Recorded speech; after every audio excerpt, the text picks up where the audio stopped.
Let us close the eyes, remembering omnipresent God and all the masters. Let us begin with a prayer.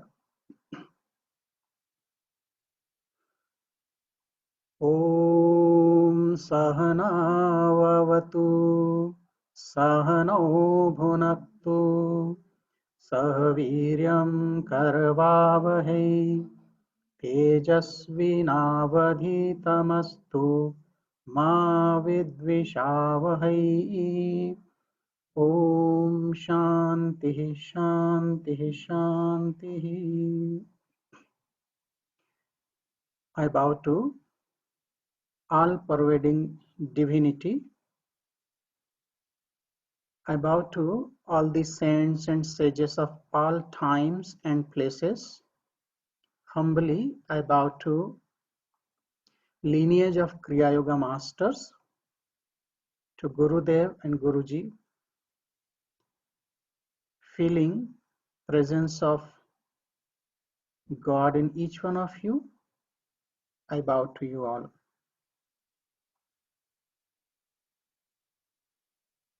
Good evening and welcome to this series of lectures on the topic Mystery of Death. Today we are going to discuss the fifth lecture. Probably this is the last lecture in this series. We are thankful to God and all the masters for all their beautiful teachings and wisdom we have received from them. In the last class, we discussed about a technique called Parakaya Pravesha, transmigration of soul, which is mentioned in the Yoga Sutra of Patanjali. We discussed the sutra Bandhakaran Shaithilyat,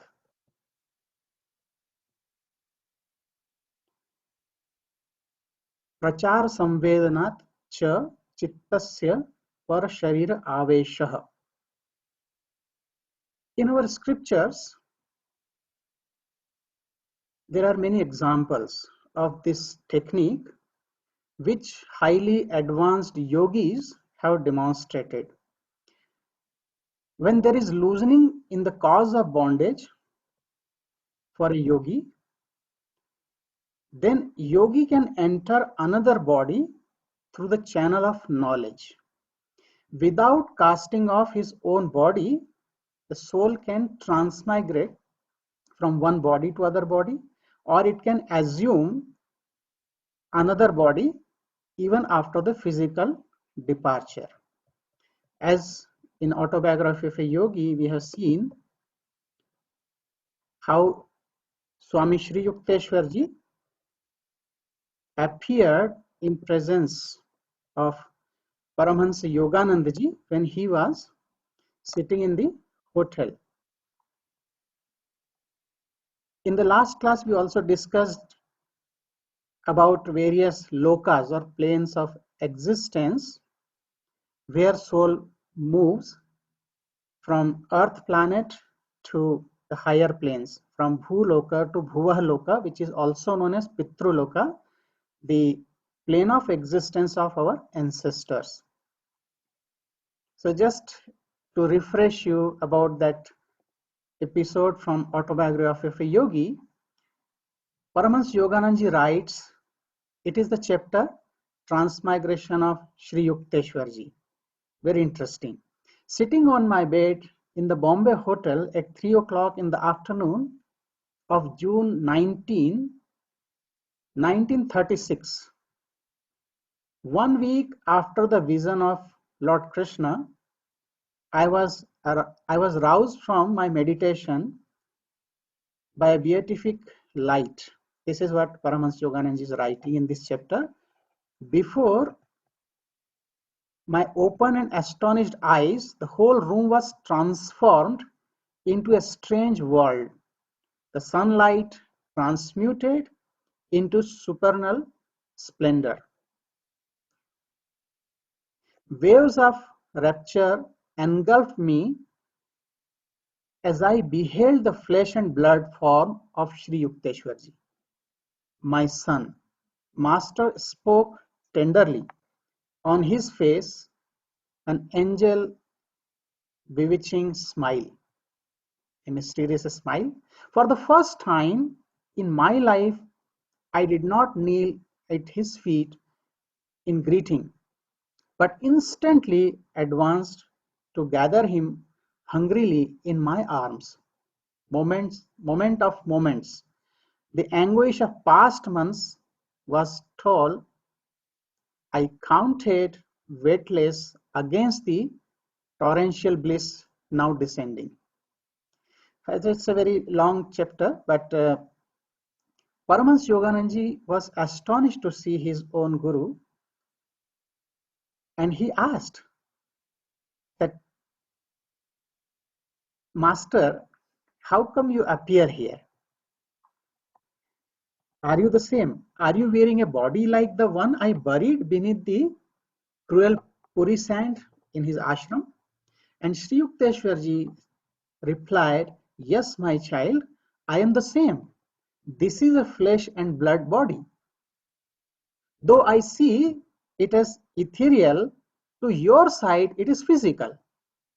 From the cosmic atoms, I created an entirely new body, exactly like the cosmic dream physical body, which you laid beneath the dream sands at Puri in your dream world. If you remember that in Vedanta, all the masters they say this world is nothing but a dream because it is transitory, it is Maya, it's an illusion. But we think that everything around us in this world, in this creation is real, but it is not real. And Sri Yukteswarji said, I am in truth resurrected not on earth but on astral planet. Its inhabitants are better able than earthly humanity to meet my lofty standards. There, you and your exalted loved ones shall someday come to be with me. As prophets are sent to earth to help men work out their physical karma, so I have been directed by God to serve on an astral plane as a savior. And Sri Yukteswarji explained, it is called Hiranya Loka, means illumined astral planet. There I am abiding, and there I am helping advanced beings to rid themselves of astral karma and thus attain liberation from astral rebirths. The dwellers on Hiranya Loka are highly developed spiritually. All of them had acquired in their last earth incarnation the meditation given power of consciously living their physical bodies at death. No one can enter Hiranyaloka unless he has passed on earth beyond the state of Savikalpa Samadhi into the higher state of Nirvikalpa Samadhi. Just imagine here, for a yogi living on earth planet, we think that Nirvikalpa Samadhi is the ultimate because that is our liberation. But liberation from the physical karmic cycle as well as physical body. Once we attain Nirvikal Samadhi, there is no rebirth on earth planet. But remember, our astral body and causal body are still existing in the higher planes, and with deeper meditation and continuous practice, one has to cast off astral and causal body also. Then one can reach the Satyaloka in the fontanel where there is complete absorption. So meditation continues in higher planes also. This is what Sri Yukteswarji also has explained. And when he said Hiranyaloka, the meaning of Hiranya is golden. So a plane of existence where everything is full of light. So probably he is talking about the Satyaloka. Before that, Tapaloka. Tapaloka is in the soul center. So he has reached there. So unless we attain Nirvikalp Samadhi, we cannot go beyond Mahaloka from heart center and above. Otherwise, we have to reborn, as we discussed in our last class.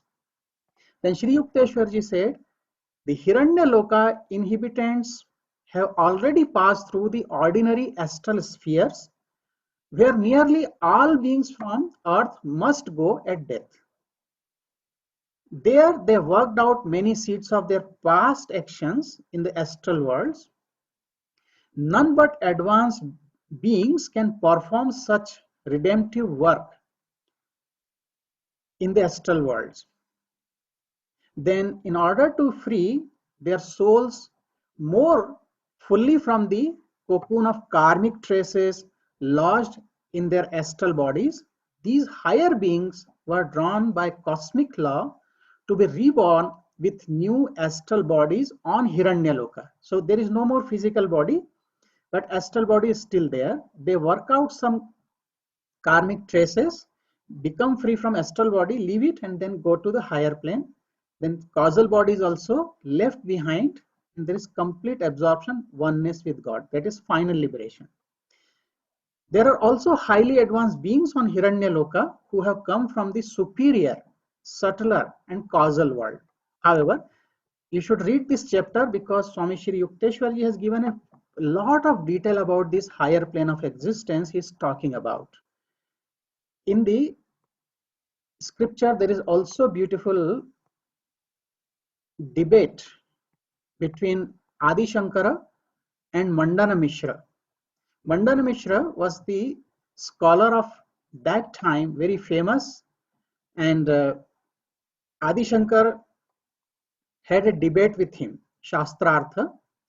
And if you go through that story, Adi Shankar and Mandan Mishra, when they entered the debate, they made Mandan Mishra's wife as the judge, or you can say referee. So the wife of Mandan Mishra, his name was Saraswati, also said Bharati. So who acted as the moderator or judge in the debate.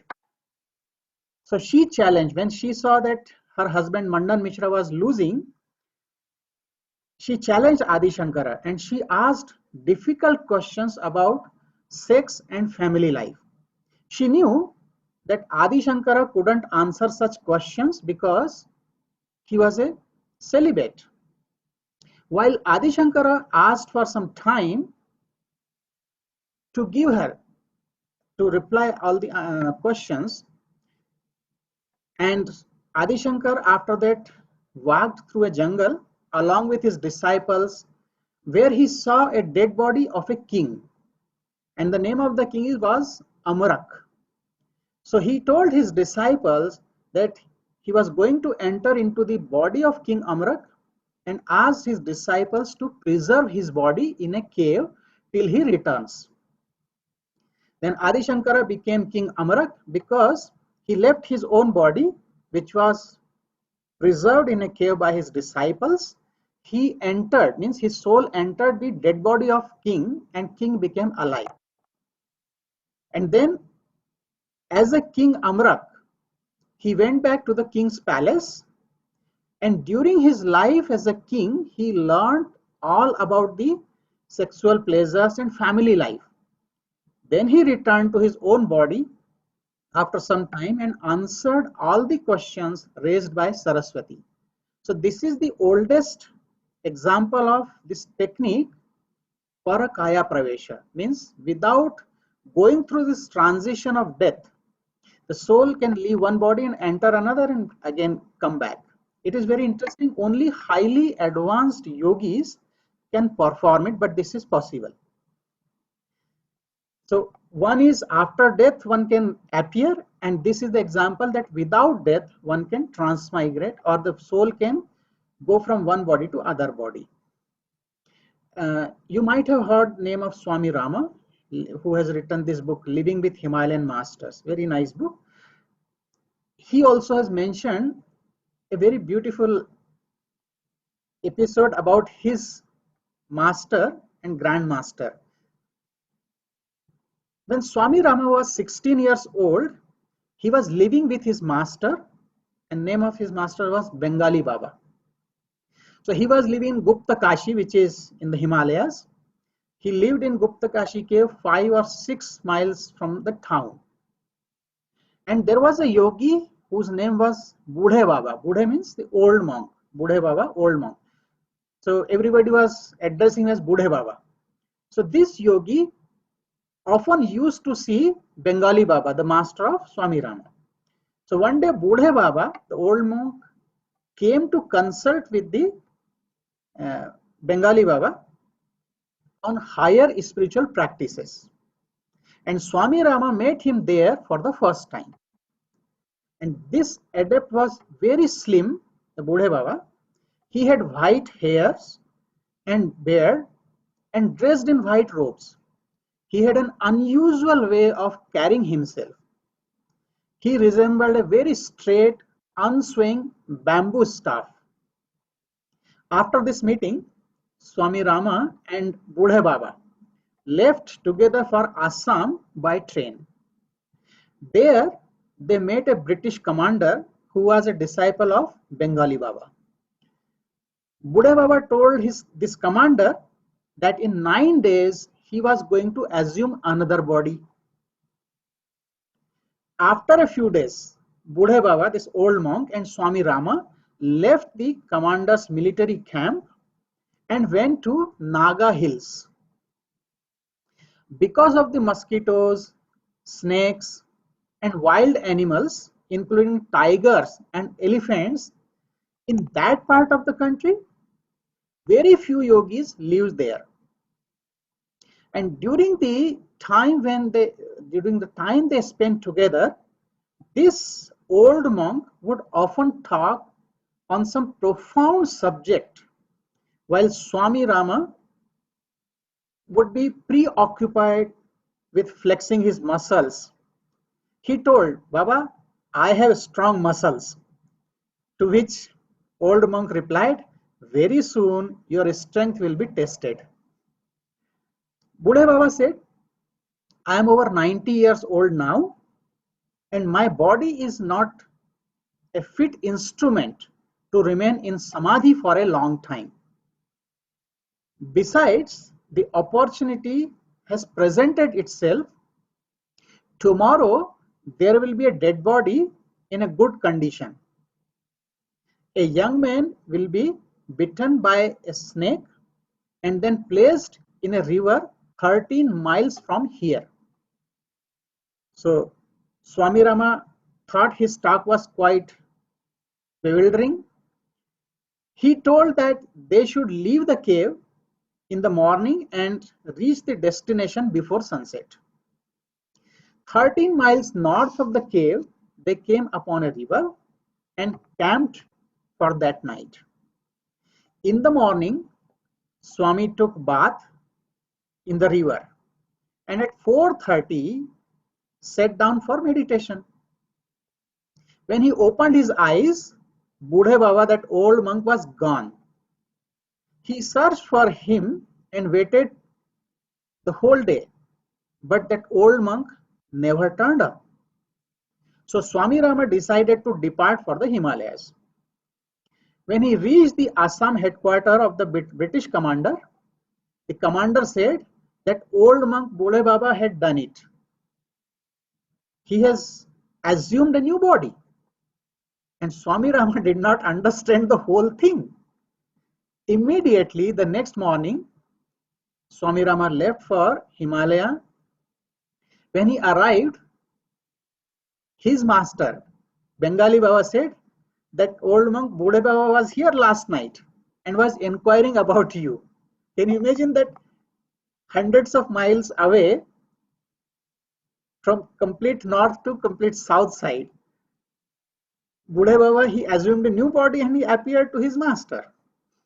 Then Swami Rama writes A few days later, a young sadhu visited our cave. He started talking to me as though he had known me for a long time. He described all the events of our journey to Assam in detail and said, "I'm sorry you could not be with me when I changed my body." It was strange for me to talk with someone who had appeared at one time very familiar to me, but now he had a new body. I found that this new physical instrument did not affect his previous capacities and characteristics at all. He exhibited all the intelligence, knowledge, memories, talents, and mannerisms of the old Buddha Baba. I verified this by minutely watching his speech and actions. The young man even had the same strange bamboo-like walk of the old man.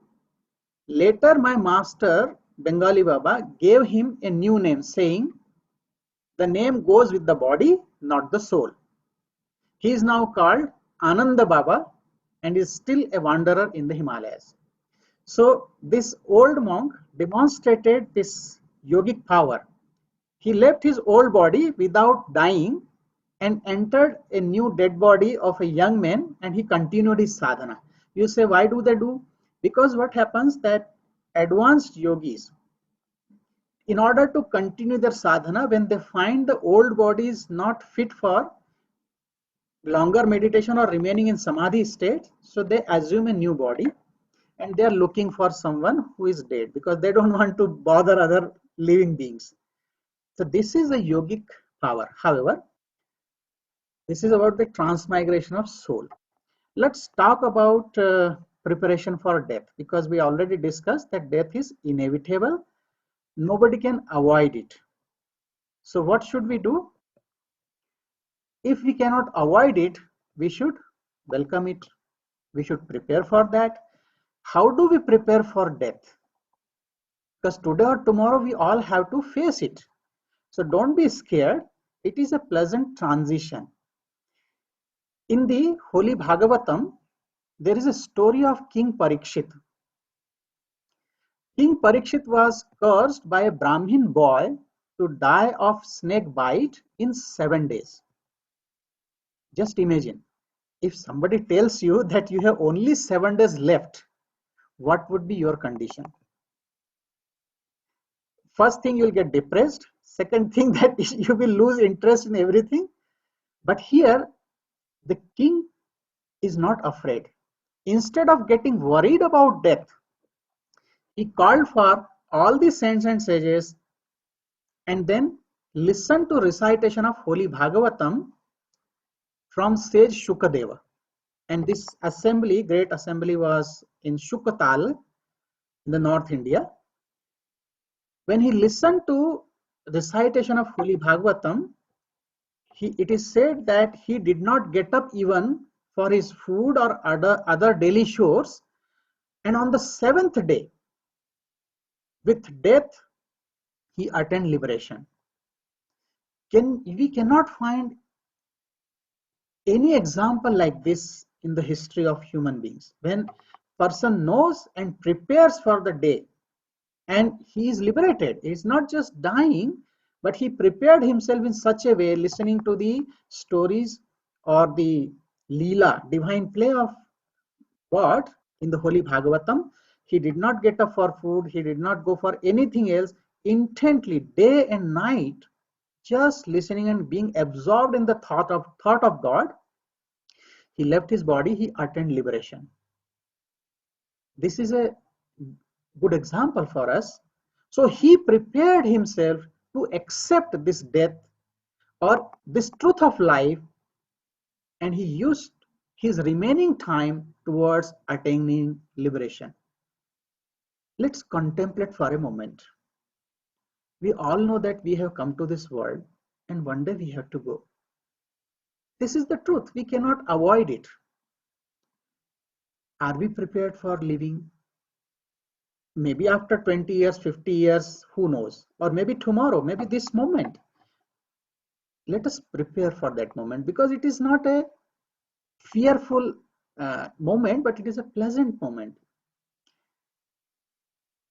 How do we prepare? There are two ways. Always remember that when we live in this world, we create our own bondage, our own attachment. And if you remember in the beginning of today's class, Yoga Sutra of Patanjali, that verse sutra we discussed, Bandha Karana Shaithilyat. So Bandha Karana means the cause of bondage should be loosened, means we have to be detached. What is the cause of bondage? Our own karmic relations. And why do we create karma? Because of our desires and because of the attachment. So the first thing, if we want to prepare ourselves for a graceful exit and liberation, I would say, first thing to remember, be detached. Living in this world, practice detachment, which is the central theme of Bhagavad Gita also. So be detached. Live in this world, but with the attitude of detachment. I'm using everything for the betterment, for service to God in human beings. So we need to remember that everything in this world is impermanent. We cannot take anything with us. And for that reason, there's a beautiful verse. Dravyani bhumau pashavasya goshthe नारीगृहद्वारी जनाः श्मशाने देहश्चितायां परलोकमार्गे धर्मानुगो गच्छति जीव एकः. What is the meaning? The money you have will remain in the bank or in your house. Dravyani bhumo. In the ancient time, there were no banks, so people used to dig a hole and then put money somewhere hiding in the ground. But nowadays we have banks. So the money you have will remain in the bank or maybe in your house, in your safe place. Pashavascha Goshthe, the cattle will remain in the barn. And nowadays we don't have cattle, we have cars. So your car will remain in your garage. Nari Grahadwari, your wife will come with tears up to the front door. Because when you leave the body, she cannot come with you to cremation ground or burial ground as per the Hindu customs. Here don't think wife means only wife. It is also applicable to the husband. Whoever leaves the body, so the partner will come with tears up to the front door. Janahashmishane, your friends and relatives will carry your body to the cremation grounds or burial ground. Dehaschitayam, the body which you think is so beautiful will be burnt on the funeral pyre or buried in a grave. Dehaschitayam, so your body is remaining with you up to the pyre. You cannot take it further. No material things go with you on your journey to the next life. Paraloka marge dharmanugo gacchati jiva ekah. So only the result of your good and bad deeds will go with you. So this is the verse which explains impermanence of the world. Whatever we think belongs to us will remain here. We cannot take anything. Ask or think about the Alexander the Great. When he left his body, he had told his ministers that when you take my body for burial, so please keep my hands out of the where the body is laid out, so that everybody can look at those hands. And they were surprised. That's why. They asked why. And Alexander said, because I want to give this message that people call me Alexander the Great. I conquered the world. I had everything, but look, when I am leaving this world, I came empty-handed and I'm going empty hands. So this is the message. We cannot take anything. Whatever remains, it will remain here. Nothing will go. So why to be attached? Use everything for attaining the purpose of life. Live a spiritual life, disciplined life, but don't be attached, because this attachment is the bondage which will pull you back. So nothing is permanent. Then second thing, how we can prepare, always live with knowledge. So what is the knowledge? First knowledge is that everything is impermanent. We cannot take anything with us. Second point, when we leave this world, let us leave this world with knowledge. That means when we live in this world, let us live in knowledge. And when we leave, means we depart from this world, we should live with knowledge. Not that forgetting God at that moment. And that's why in Bhagavad Gita, 8th chapter, 6th verse tells, the last thought determines next birth. Yam yam vapi smaran bhavam त्यजत्यन्ते कलेवरम tam tam evaiti aunteya sada tad bhava bhavita, means whatever one remembers upon giving up the body at the time of death, O son of Kunti, one attains that state, being always absorbed in such contemplation. So whatever is your last thought, it will determine your next birth. So these are the two things which will help us. First thing, be detached. Second, live in knowledge, don't be ignorant. And at the time of death also, when you depart with this knowledge that I am the soul, and think of God. For preparation, as we discussed, everything is impermanent. I remember that once Guru Nanak, who is the founder of Sikh religion, so Guru Nanak went to a person who was miser. This person was not willing to give even 1 cent to anybody. So Guru Nanak went to him, and looking at him, he got afraid that maybe this person is coming to ask for some money. You know, whatever is your set of mind or state of mind, you will think accordingly. If you have evil thoughts, you will always entertain evil thoughts and think about others like that. So the miser was not willing to spend any money, and he thought that Guru Nanak is coming in a mendicant's garb, so must be asking for money. So he said, I don't have money. Guru Nanak said, I have not come to take anything from you, but I want to give you something. Remember, those who are misers, they always want to receive, they don't want to give. So he was happy. He said, okay, what do you want to give me? Guru Nanak gave him a small needle. He said that I use this needle sometime to repair my clothes, and I'm giving it to you because I'm now heading for a pilgrimage, and who knows whether I'll come back from pilgrimage or not if I leave my body. So keep this needle, and when I will be in heaven, and when you come to heaven, then you can return this needle to me. So he was very happy. He said, okay, I will keep it. He kept it, and Guru Nanak left. In the evening, when he went back to his home, and he narrated that one person came and he gave needle, I'm keeping it so that I can return it to him in heaven. And his wife asked, how can you take it with you in heaven?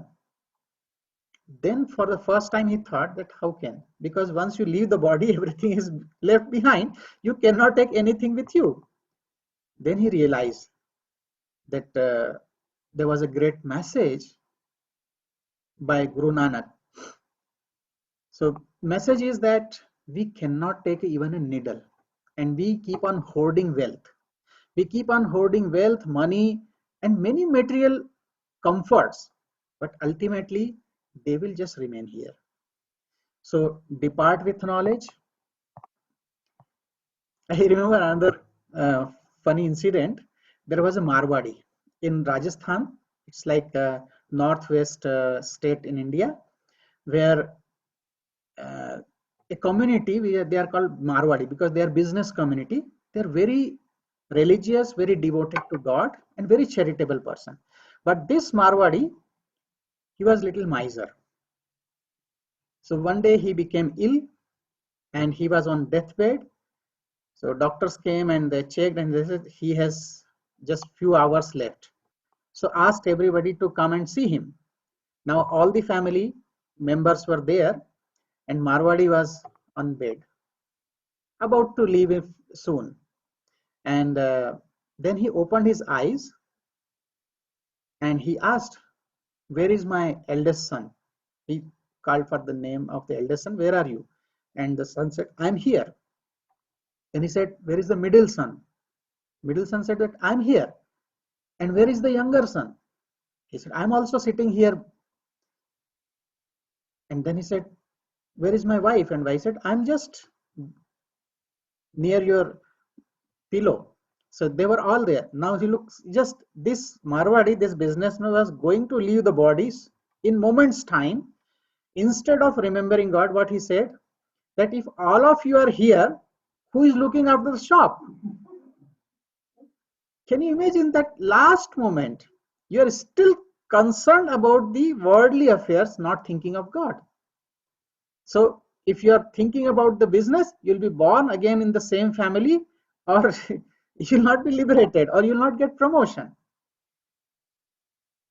If we have not practiced chanting name of God all our life, we cannot remember God at the last moment before death. Whatever we have practiced all our life will come to memory at the time of death. If we have thought of the world only, then we will remember only world at the time of death. In the holy scripture Ramayana, Saint Tulsidas ji is writing, "Janam janam muni jatan karahi, antaram kahi avat nahi." Means life after life, the holy people or saints and sages, they have made effort to chant name of God continuously, but still at the end or last moment when you are leaving the body, that name of Lord Rama is not on your tongue. That's why it is said we have to practice all our life. How do we keep our mind in God? There are some prayers mentioned in the Upanishads and other scriptures. These are the prayers one should always remember before we leave the body. That means it is a preparation. So what are those prayers? I can share with you some of those prayers, that once you know that you have to leave the world. Another thing, if you are spiritual, if you are following some spiritual discipline, very likely you will have this feeling that now my time has come. I have seen in the life of my own father. My father has predicted 2 months ago, 2 months before he left his body. So he told that he was going to leave the body. He doesn't have much time. And I didn't believe. I said, "Why do you talk like this?" Because as per my astrological calculation, he still had like 1.5 to 2 years he could pull on. But he said, "No, I don't have much time. You just settle your younger brother, and now I give you permission to go to ashram," because I had been pursuing for this permission. Similarly, I saw my real uncle. He knew his time had come. He told, and within 2 hours, he left his body. I saw Swami Brahmananji. Many of you have seen him. Swami Brahmananji told me in the month of January, it was 2006. One day I was sitting with him in his room and I shared very good moments. I learned a lot of things from him also.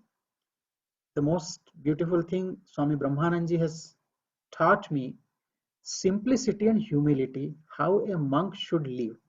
Although I'm trying, I'm not perfect yet, I'm not there. But he had touched my heart, and I believe that many of you have gone through the same experience. So he had told me in January, and in the month of April, first week of April, he left his body. He told me twice, in the month of January and in the end of month of January, when he was leaving for his tour in India for Kriya programs. He told that, "Baba, I don't have much time left." And then next, I received this news that he left his body. However, so when you are spiritual, you may get the sense that now time has come. So if you know that, you can prepare easily. If you don't know, even then you can keep your prayerful attitude, remembering God all the time. That is recommended. So what are those prayers? Let me share with you. In the Isha Upanishad, there is a mantra, Agne Naya Supatha Raye Asman Vishwani Deva Vayunani Vidwan Yoyodhya Asmad Juhuranam Enaha Bhuishtham Te Nama Uktim Vidhema. So it is a prayer to fire god. Why to fire? Because remember, in the Indian tradition, body is cremated. So who is helping you? The fire. Throughout our life, fire is always with us. As you know that in the Vedic tradition, there are 16 purificatory ceremonies throughout the life of a human being. One of them is marriage ceremony, one is giving thread ceremony, and the last ceremony is the cremation. So in each ceremony, there is fire ceremony or offering oblation to fire. So fire remains with us throughout the life, and even fire is digesting the food. Fire is helping us because fire represents knowledge. So when the body is cremated, the fire is consuming that body and helping us to be free from all the bondage. That's why the prayer to fire, O God, knowing all our deeds, lead us on the auspicious path to prosperity, fair path. Remember the last class? I told you that soul moves to the higher planes through one of the paths. One is path of light, path of fire, or path of comforts, and other is path of darkness, archi marga, dhumra marga. So lead us to auspicious path and remove all our deceitful sins. We offer many prayers and salutations to you. So this is when time comes, we pray to a fire that whatever I have done, good or bad, you know all the actions I perform in this life. Now you are the one who is taking me to other plane, means getting me free, completely free from this body. Help me, O fire, to move on to the path of goodness and help me to take to the higher plane. So this is one prayer in Isha Upanishad. Then best thing to chant this mantra when you know that you are sick or your time has come to leave this world. Then this is the mantra from Yajurveda, third books, mantra 60. You all know Mahamrityunjaya mantra. Om Trayambakam Yajamahe Sugandhim Pushtivardhanam Urvarukamiva Bandhanan Mrityormukshiyamamritat. Meaning is, it is the mantra or prayer to Lord Shiva, who is known as Mrityunjaya, who has conquered death. We worship the three-eyed one, who is none but Lord Shiva, who is fragrant, who nourishes all beings well. And the example is given here. As the cucumber is severed from its bondage, from the creeper, may Lord liberate us from death for the sake of immortality. Why this example is given? There is a special cucumber. When it is ripened, it is detached from the creeper automatically. So also when we are ripened in age, so let we get detached from this world and move for our liberation. So Lord, help me to be liberated and attain immortality. Ma Amritat. Ma Amritat. So this is a prayer, this is the mantra. If somebody is sick, we chant so that sickness is gone. And if the time has come, then let us be liberated. So we can always chant this mantra, and especially when one knows that time has come. This mantra has another use when we put some samput before and after. Om, Hom, Jum, Saha, then this complete mantra, and at the end the reverse. Hum, Saha, Jum, Hom, Om. So that is Samputa, and that mantra becomes powerful to avoid death. It can postpone death, and it is not theory, it happens. If faithfully we do, death can be postponed. However, so this is the mantra which is easy, you know, and you can chant it anytime. This is the preparation. When we know we have to live, let us live in God consciousness. Then if we talk about liberation, that we don't want to just go to higher plane, but we want liberation. And it is possible that before we leave the body, we can attain liberation. Whether we have practiced or not, that is secondary. But still, there is a possibility of attaining liberation at the last moment. How? In Bhagavad Gita, Lord Krishna has given this assurance, and this is the verse.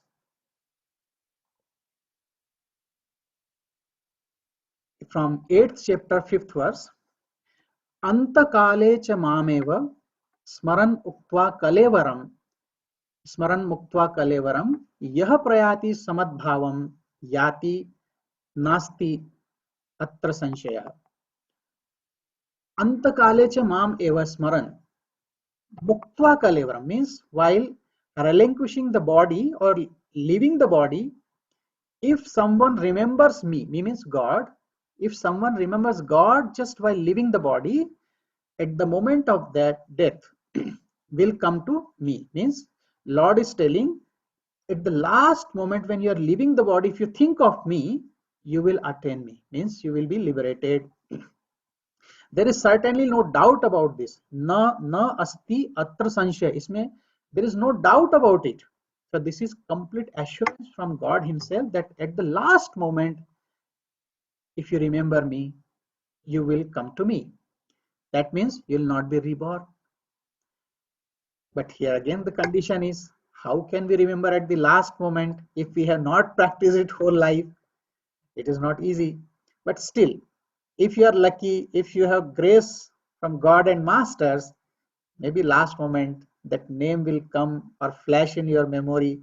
You will chant the name or take the name of God, you will be liberated. And it is not just a theory, it happens.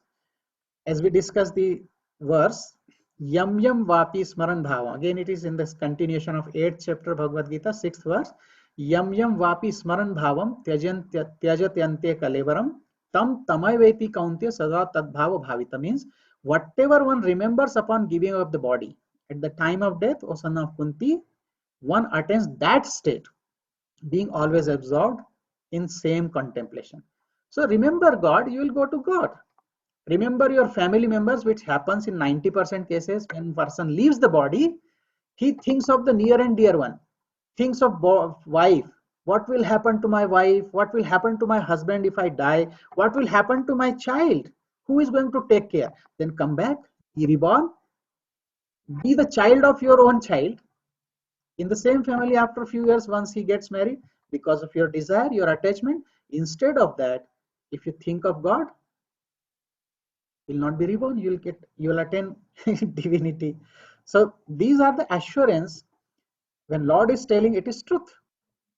So let's think about it, how to prepare, remain in that consciousness, and for that try to practice from now, every moment. As Guruji emphasizes that every breath is a new life. Gurudev said one breath means one life. So in one breath, if you remember God, you are in God consciousness. If you forget God, that breath is gone. That means one life is wasted. There is another story I had heard. It was in 1991. I had attended a spiritual camp. It was in Haridwar, North India, Gayatri Parivar. I was following that uh, organization before I came to Kriya. So there, one day in satsang, master was telling this story. And it was a very interesting story in those days. I was thinking more about it, that what is life. The story was that there was a shopkeeper. He had a grocery shop, and it was very small shop in a village. We call it kirana shop. So small grocery shop, and he was always sitting there. And when he was little old, he died. After his death, his son started sitting there. So there was a small chair and a little desk, And one day, Lord Buddha was passing by that village, and in front of this grocery shop, there was a huge tree, banyan tree. So Lord Buddha sat there along with his disciples, and he was giving his discourse. Suddenly, they saw a strange thing. This son of this shopkeeper who died was in the shop and doing his business, and from somewhere a goat came. Goat was trying to enter this place where he was sitting and the desk. So the goat was trying to come to that place, and looking at this goat, this the son was not happy. So he tried to drive this goat away, but again it came back. So he took a staff and he started beating. Even after beating, it came back. So he was very angry, and he started beating this goat and drove it completely away. Looking at this incident, Buddha smiled and he started laughing. It was very strange. Some animal is being beaten. It is violence. It is not a good act. And Buddha, who is enlightened one, is laughing. So his foremost disciple, Ananda, asked, Bhante, means Lord, this is such a pitiable condition. This man is so cruel, and you are laughing at this instead of being compassionate, which you are always. Lord Buddha smiled and said, because you don't know. And disciple said, can you please explain? What do you think? Why you are laughing? He said that this goat was none but his own father. And he had buried his wealth below the seat where the son is sitting. But he died without telling his son that I had kept money and treasure there, and he died. And because of that thought in mind, he was not liberated, and he became a goat because his karma was not good. And now he is in the form of goat, coming and trying to tell his son that below your seat I had kept some money and treasure, but son does not recognize and understand, and that's why son is beating this goat. This is the attachment with the son, attachment with the wealth. So attachment brings one's downfall. I remember one verse in Skanda Puran. There is a verse: "Dolayamanam Govindam, Manchastham Madhusudanam, Rathastham Vamanam Drashtva, Punarjanmana Vidyate." This is a beautiful verse. Rathastham Vamanam Drashtva. Vamana means dwarf. Vaman is the word used for Lord Vishnu or Jagannath here. Dolayamanam Govindam. I am referring this mantra or this verse for some reason, because it doesn't have only literal meaning. A lot of people must have read it in Guruji's books or Gurudev's books even. Rathastham Vamanam Drashtva Punarjanmana Vidyate. When there is chariot festival, people say this verse, that one who is having the vision of Lord Jagannath on the chariot will not be reborn, but it has a metaphorical meaning. So one who experiences subtle soul in this body chariot is not reborn. Not that chariot which we pull, body chariot. Because in the Kathopanishad there is a mantra that this body is like a chariot and soul is the driver. So in this verse, Dolayamanam Govindam. Dolayaman means one who is uh, making movement like a pendulum. Who is, remember those who have seen Gurudev or attended classes with Gurudev? He used to say while guiding meditation, in the fontanelle, feel presence of God. So God is moving there in the fontanelle. God is moving in the soul center. You can feel that subtle movement sensations. That is Dolayamanam Govindam. Manchastham Madhusudanam. Mancha means the scaffolding or a dais. Where is the dais? Where is that seat? In the soul center, and this is the cranium. So living, abiding there, God is making this movement with every breath, every action. One who is having that vision of God in this body chariot sitting there will not be reborn. So this is a beautiful verse. When you go to Indian temples, Sometimes you'll find that the priest, after puja, he comes with a little water and he gives you water and you take it in palm and drink it. We call it Charanamrata, or the holy water. Paduka also it is said, because it is offered to Lord and then we drink it. So there is a mantra when we drink that nectar or Charanamrata. Akala mrityuharanam sarvavyadhi vinashanam Vishnoho padodakam pitva punarjanmana vidyate. Means one who drinks the water offered at the holy feet of Lord Vishnu never dies untimely. He becomes free from all diseases and attains liberation. Akala mrityuharanam, no untimely death. Sarva vyadhi vinashanam, all diseases are eliminated. Punarjanana vidyate, attains liberation. And then we drink it. With this feeling we drink it, that we are becoming free from disease, because that is a nectar. It comes from the holy feet of Lord. So it is not just a ritual, but there is a feeling behind it which works wonders or miracles. Akala mrityuharanam sarva vyadhi vinashanam. Again, in the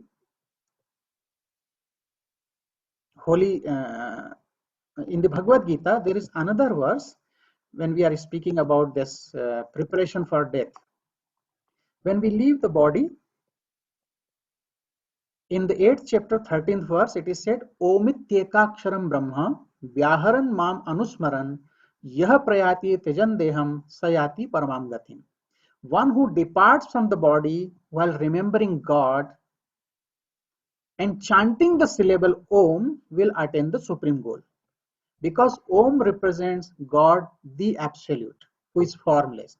So, if you remember in one of our these classes, I mentioned about two people who left their body and attained liberation because their soul left the body through the fontanel. If you remember, one was mother of Sudarshan Singh Chakra and other person I mentioned, it is Swami Satyananda.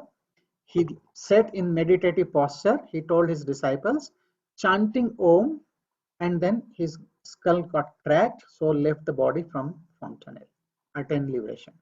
So Om iti ekaksharam Brahma, this single syllable Om is the God, the Absolute. And one who is leaving the body, chanting this name of God, he attains liberation, supreme goal. So again, if you don't remember Mahamrityunjay mantra, at least you chant Om, practice Om all your life, then you can be fine. You'll be fine with chanting this mantra Om or name of God, which is formless divinity. You'll be liberated. So let's come to the last part of our talk today.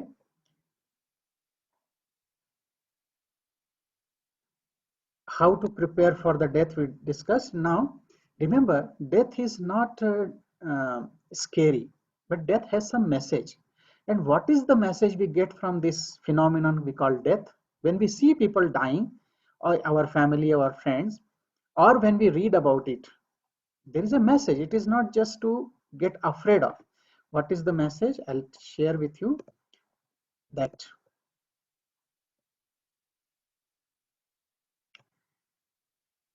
In Bhagavad Gita, 2nd chapter, 22nd verse, Vasamsi jirnani yatha vihaya, as we discussed, Vasamsi jirnani yatha vihaya, just like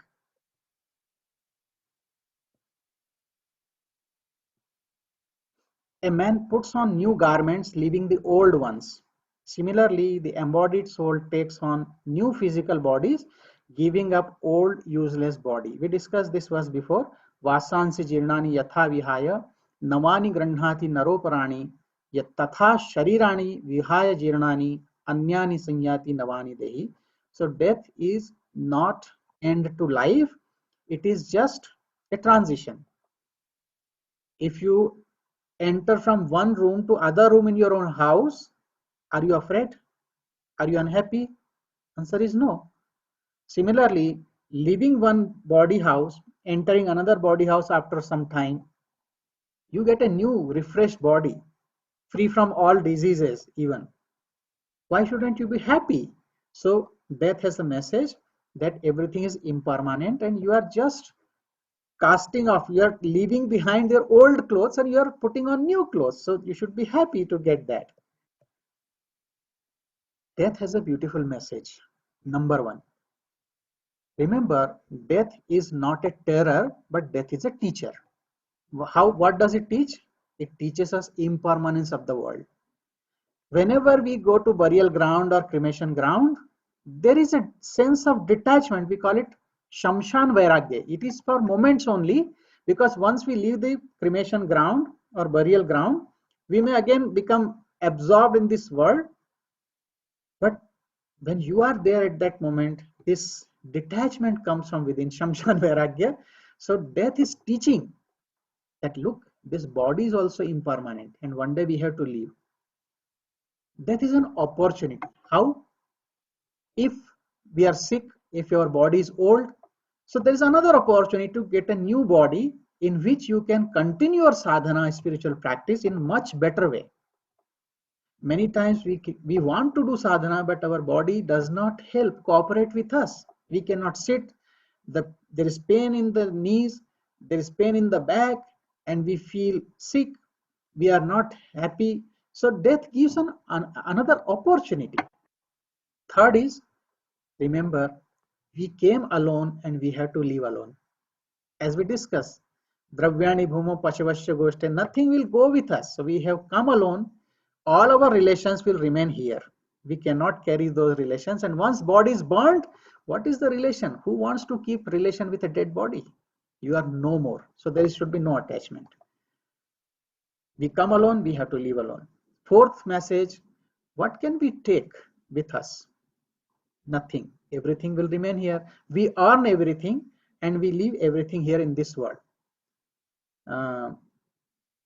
There was a beautiful quote I remember. Someone has sent me a couple of years ago that what is the first piece of cloth? When a person is born, suppose a newborn baby, so immediately it is wrapped up. And what is the first piece of cloth given? Loin cloth. We call it langot. For a baby, just we put up the private part, cover up the private part. So that is the first one, first piece of cloth, right? Nowadays we have diapers, but however, that is the first piece of cloth once you are born. And when you leave the body, on the dead body, there is another cloth, mostly white or red. That is called coffin. We call it coffin. Just think about these two cloths. When you come in this world, the piece of cloth given to you, a small piece. When you leave the world, another piece of cloth is covering your dead body. Both do not have pockets. Both cloths do not have pockets. But all our life between these two moments, we are trying to fill up our pockets. Means trying to collect material wealth, not spiritual wealth. Remember, whatever we are filling up in this pocket, it will remain in this cloth. We cannot take it. So what can you take with you? Only your good deeds. Fifth message is live a life of gratitude. The death tells you that you got this opportunity. You must have used this opportunity for good purpose. So live a life of gratitude. So long as you are living in this world, be grateful to God, grateful to your parents, grateful to society, grateful to your relatives, grateful to everything in this world, even the nature, because we are receiving from them. So live a life of gratitude, because once you leave, you cannot say thank you. Start telling thank you, be grateful now, today, from this moment, because we are grateful. The sixth message from death is lead a spiritual life and conscious life. We are living. Why we are living? We don't know. What is the purpose of life? I don't know. This is not the way we should live. We should live a conscious life.